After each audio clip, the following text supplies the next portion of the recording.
Hi, I'm Chris Smith. I'm going to show you how to ride drop-off.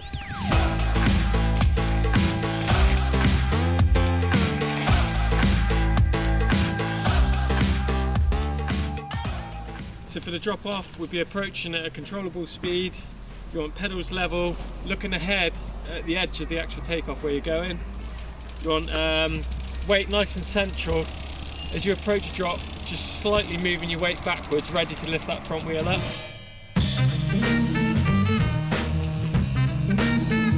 So as we approach a drop, we want to be focusing on the edge of the the lip.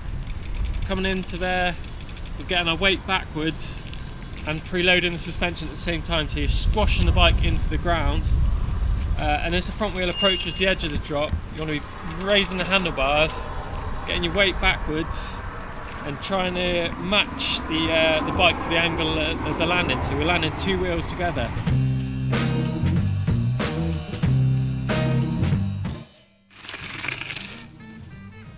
That's a pro tip for the drop-off technique. Marking a line on the takeoff of the drop. It's a good way of remembering where you're going. Also, some drops can be quite blind as you approach, so that's just a good way of marking your line and keeping on track. Yeah, the smoothest way to land from the drop is two wheels exactly together as you land.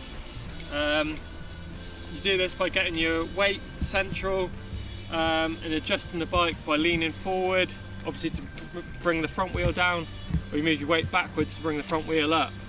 It's just about keeping that bike, tilting it in the air and matching the angle of the landing.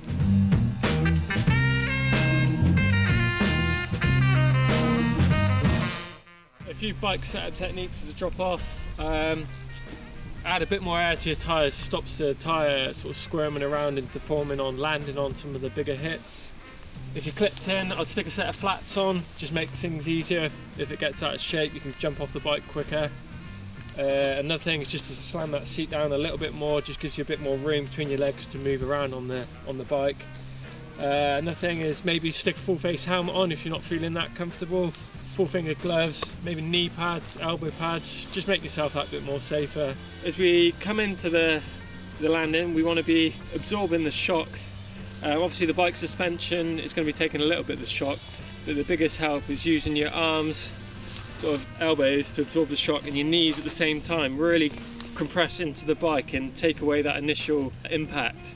You want to be focusing on your line out, just scanning again for stuff that's going to catch you out, trees, rocks, things like that.